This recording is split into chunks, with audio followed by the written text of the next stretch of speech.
सांगलीचे जिल्हाधिकारी डॉक्टर मैना घोष यांनी मतदार यादीच्या विशेष सखोल पुनरीक्षण प्रक्रियेविषयी केलेलं आवाहन. माननीय भारत निवडणूक आयोगाला मतदार याद्या तयार करण्याच्या आणि त्यामध्ये सुधारणा करण्याच्या कायदेशीर अधिकार आहे.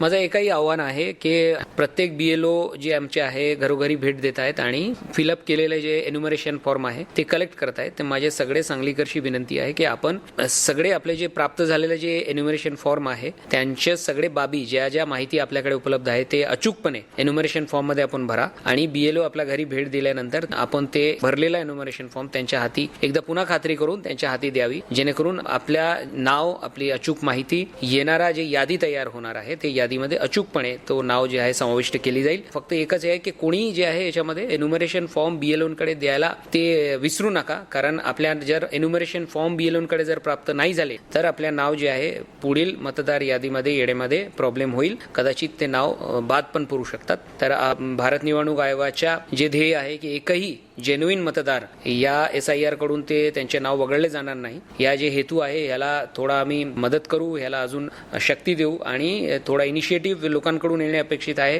की आपण आपल्या घरी BLOनी भेट दिली ते आपण 100% आपले सगळे एन्युमरेशन फॉर्म जे आपल्या घरातला प्राप्त झालेला आहे त्याला भरून संबंधित BLOंकडे प्रत्यार्पित करावी, जेणेकरून त्यांनाही आपल्या पूर्ण यंत्रणाला शासनाला आपलं नाव अचूकपणाने ते जे शेवटची जी यादी आहे त्याच्यामध्ये घेणे आमच्याकडे पण शक्य होईल. श्रोतेहो, SIR अर्थात मतदार यादी पुनरीक्षण प्रक्रियेसंदर्भात आपण सांगलीचे जिल्हाधिकारी डॉक्टर मैना घोष यांच्याशी बोललो. दरम्यान केंद्रीय निवडणूक आयोगानं राज्यातल्या SIR अर्थात मतदार यादी पुनरीक्षण प्रक्रियेला 10 दिवसांची मुदतवाढ दिलेली आहे.